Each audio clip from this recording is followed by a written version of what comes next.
Protagonistas. Bueno, y aquí estamos en la 99.9 transitando esta nueva jornada en la ciudad de Mar del Plata, una mañana que está fría, la sensación térmica está en 6 grados, pero no hay viento, o es muy leve el viento, por lo tanto, digamos, se hace más amable la madrugada, caractericemos bien este momento del día. Por supuesto que la agenda desborda, obviamente que la agenda desborda. En las últimas horas se vio claramente una acción de carácter político que tiene por objeto la intención de hacer dos cosas. En primer lugar, continuar la presión y bajarle el precio a la potencial candidatura del presidente Mauricio Macri el año que viene en las legislativas, con dos acciones concertadas y con una concertación política que hay que decir en el sentido el kirchnerismo maneja de un modo centralizado y fundamental, en donde no hay inocentes. Alberto Fernández, presidente de la Nación, no puede decir que es inocente. En primer lugar, se presentó una denuncia que dice que la AFI, la Agencia Federal de Inteligencia, espiaba a un conjunto de personas, que es información que recuperaron de un disco rígido robado, que se había borrado, ¿no? Una historia, la verdad que es una linda historia de ficción. En el debate que hubo al respecto de las cuestiones que tienen que ver con la investigación de la llamada deuda externa, ¿sí? El kirchnerismo logró imponer su voluntad, tiene los números para imponer su voluntad y pretende investigar solo el manejo de los recursos tomados como deuda externa y su flujo durante el gobierno de Macri, pero no durante los 12 años del gobierno kirchnerista. ¿Esto va a marcar nuestra vida?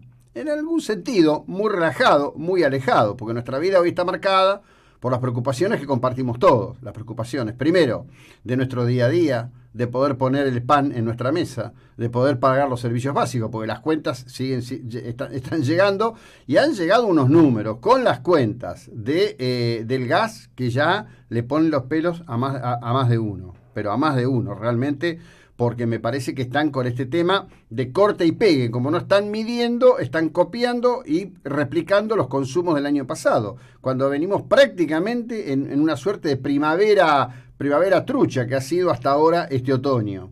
Los primeros días que justificarían los encendidos de los sistemas de calefacción no datan de más de 10 días y no puede ser que estén incluidos en las facturas que están llegando. La verdad, va a ser un punto de toque. Esto es una cuestión. La cuestión que está en el centro hoy es la sexena, porque ya esto no es una cuarentena, ¿hasta cuándo?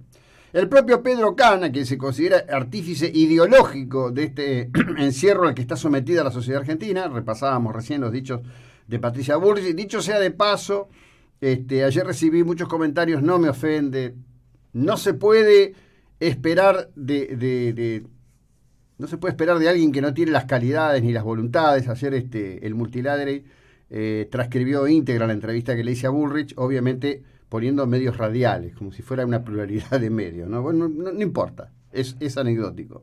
Vamos a lo central y vamos a lo que cuenta.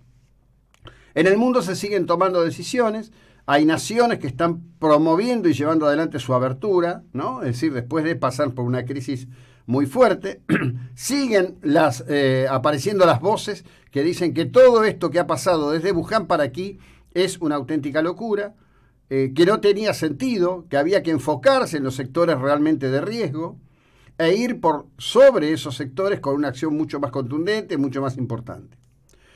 En muchos países hay discusión sobre la cantidad y cifra de muertos. Aquí hay una discusión que se va a venir en la Argentina, que es lo que ya claramente algunos hablan entre dientes, el subregistro, pero hay que decir tres cosas y hay que ser muy claro con esto. En principio, no existe por el nivel de ocupación de cama con respiradores, ni existe por el nivel de fallecidos un elemento que indique que en Argentina haya hasta este momento un desborde. Es cierto, como marcaba ayer Bullrich, que nos han venido corriendo a la fecha. Esto es fácil, usted googlea y pone pico de contagio en Argentina y va a ver que primero dijeron que era abril, después dijeron que era mayo, ahora parece ser que es junio. En principio está claro que junio van a pretender mantener las condiciones de cuarentena y mientras tanto se está produciendo un desborde literalmente fascista en el tema de las libertades de los argentinos. En principio, hay un intendente en la localidad de Tigre. La gente salió a hacer una movilización. ¿Qué hizo? Dice, tenemos las imágenes de todos, hemos rescatado el número de chapa patente, los vamos a denunciar a todos por romper la cuarentena. Wow, uno diría, pero bueno, ¿y quién hace esto? Y lo hace un intendente kirchnerista. Es muy distinto de la conducta de Montenegro y Oroquieta cuando han utilizado las cámaras para estigmatizar, denunciar y meter sometidos a proceso a los marplatenses que un día de sol se fueron a la costa a tomar sol. Es muy distinto. Es muy distinto de lo que hicieron cuando mandaron prefectura sobre un grupo de jóvenes que habían ido a hacer surf. Es muy diferente. O los juzgamos con una vara cuando son intendentes kirchneristas y los juzgamos con otra vara cuando son no kirchneristas. Es la misma conducta. Es cierto que esto yo para nada coincido con algunos que dicen, no, porque esto es un plan. No, acá no está ni Soros ni nada. Acá lo que hay es una historia de pánico que se construyó, como ya he explicado y he escrito, sobre dos imágenes. La primera imagen fue el hospital de Wuhan para 10.000 personas. ¿Qué ocurrió en Wuhan? En Wuhan ocurrió que, al inicio de la cuestión, los profesionales que advirtieron que había una mutación del virus de la gripe no fueron escuchados. Los profesionales que buscaron caminos alternativos para hablar al respecto de que estaba ocurriendo algo con un virus mutado o una situación extraña que provocaba situaciones que llevaban a la muerte, fueron perseguidos. Esto está en la lógica de cómo en China se maneja el poder.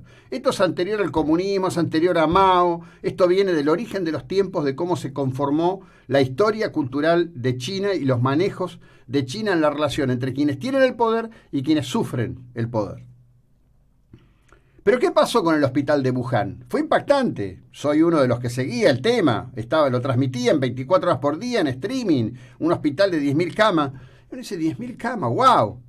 ¿Qué están esperando? Claro, cuando mirás, Wuhan tiene 11 millones de habitantes. ¿Cuál es la proporción de 10.000 camas contra 11 millones de habitantes? Era lo primero que había que pensar. Esa cita no existe periodísticamente ni en los análisis políticos.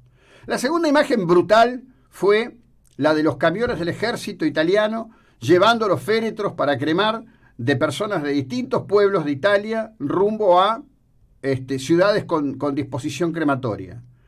Un interrogante.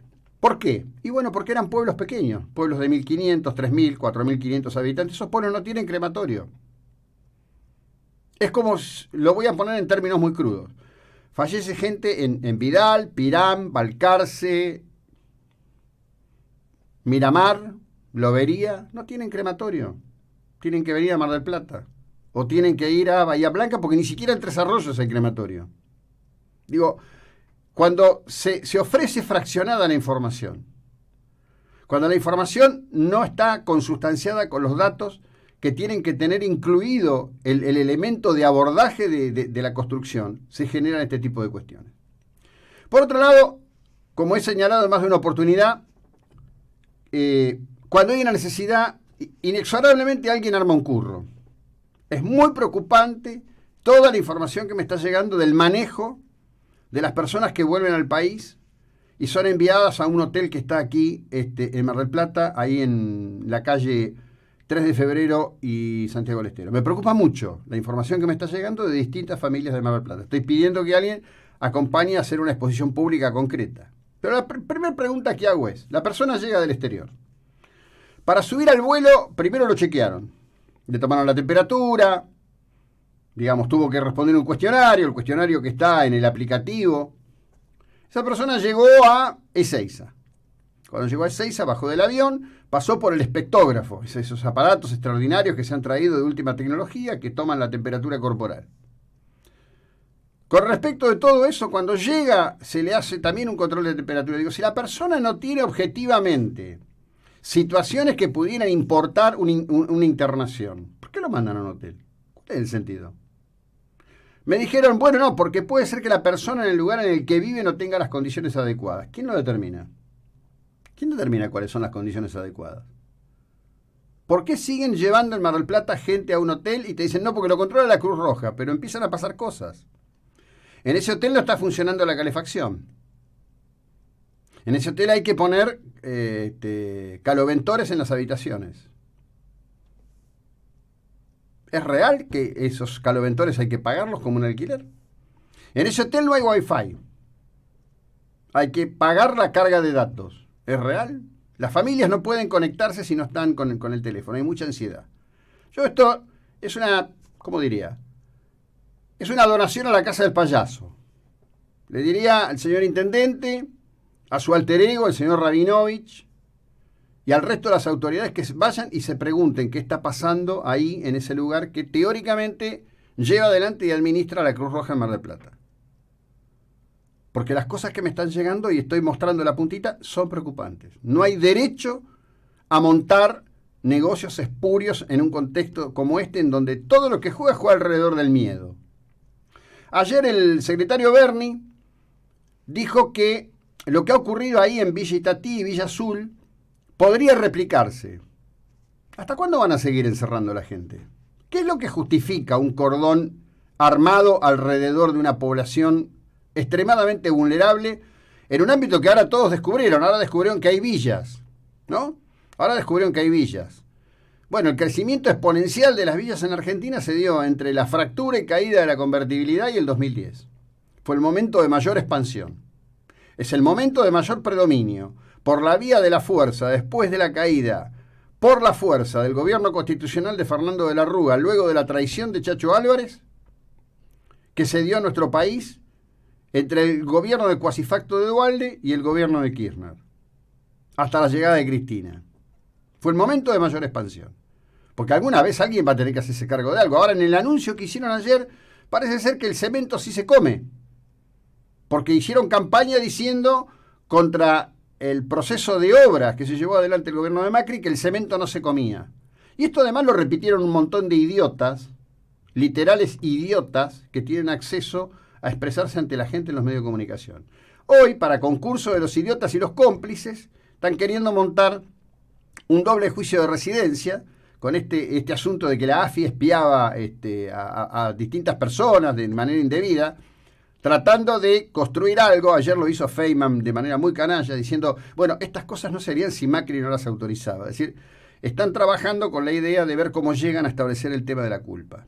Es una carrera contra el tiempo. Afortunadamente hoy, en 3 editoriales de medios que hasta ahora han hecho, se habían puesto la gorra y han hecho la venia con este tema, se marca claramente algo que está pasando. Y por primera vez, medios metropolitanos exponen el disgusto que sobre todo en la dirigencia del PRO empieza a existir con Horacio Rodríguez Larreta. Yo lo voy a decir una vez más, porque es al revés de como se lo han contado a tanta gente. Horacio Rodríguez Larreta y María Eugenia Vidal se dedicaron a limar la candidatura de Macri para la elección del año pasado. Y curiosamente, se le ha pasado de largo a todos los medios de la capital federal que el jefe de campaña de José Luis Esper admitió en un Zoom, en absoluta libertad, que la campaña de Esper la financió y la pagó Horacio Rodríguez Larreta. Ni siquiera dijo la ciudad de Buenos Aires. Dijo Horacio Rodríguez Larreta. Estas cosas es importante que el ciudadano a pie las tenga en mente. En el medio de este mare magnum, de estas fechas complicadas, que empiezan a llegar las facturas, y uno se empieza a cargar el ánimo con que si voy a poder pagar, no voy a poder pagar, si el contador me hizo los papeles bien y aplico otra vez para recibir la parte del salario, si no aplico, si voy a calificar para el IFE nuevamente, en donde han logrado, en el medio de la pandemia del miedo, tener a los argentinos con la palma para arriba esperando el auxilio de un Estado falaz que no está actuando como tiene que actuar. Mantener cerrado el juego en la provincia de Buenos Aires le priva al erario público provincial de 15 millones de pesos por hora solo de las agencias de lotería. Alguien debería decir algo sobre esto. Y hay un silencio espantoso en torno a esta cuestión. Ya seguimos.